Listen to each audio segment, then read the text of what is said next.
Ide.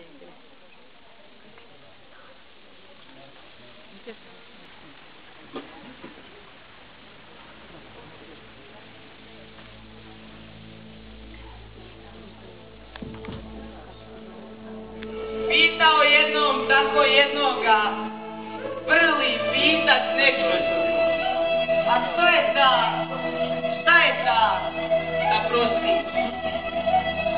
Gdje li je ta? Odakle?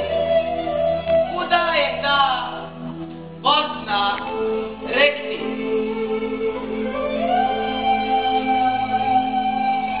A zapitani odgovor njemu hitan da dade: Bosna, da prostiš, jedna zemlja imade. I Bosna, i Bosna da prostiš.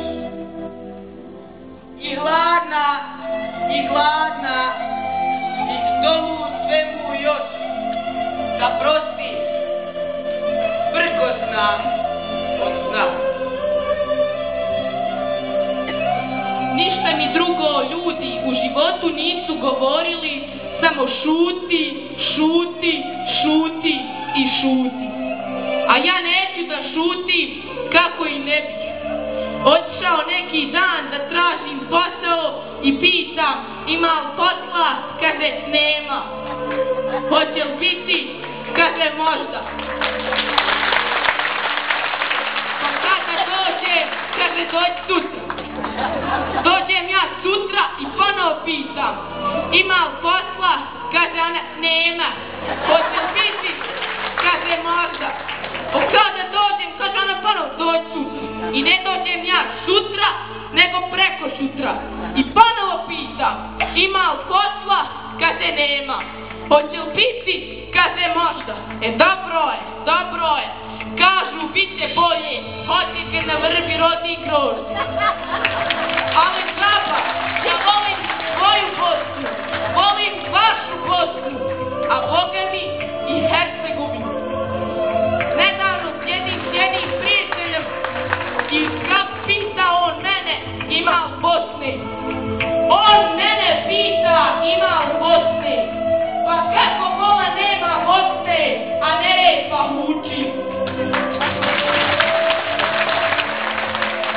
Kako vola nema Bosne, a Miješka teče? Kako vola nema Bosne, a strana ide? Ti misliš da ona ne ide, ali stavni se, hajvanu, pogledaj, vidjet ćeš da ide.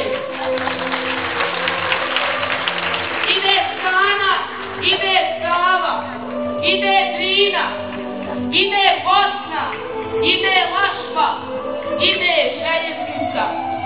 Svi oni i one idu, a ti gdje ćeš? Nemaš kus. Ucpi u njega ugar, tu riba ima. Tu si trebao ribe hvatat, a ne moju kuću rušiti. Ti trebao otići na onu zasjet s komšijama i zapjevat: ah,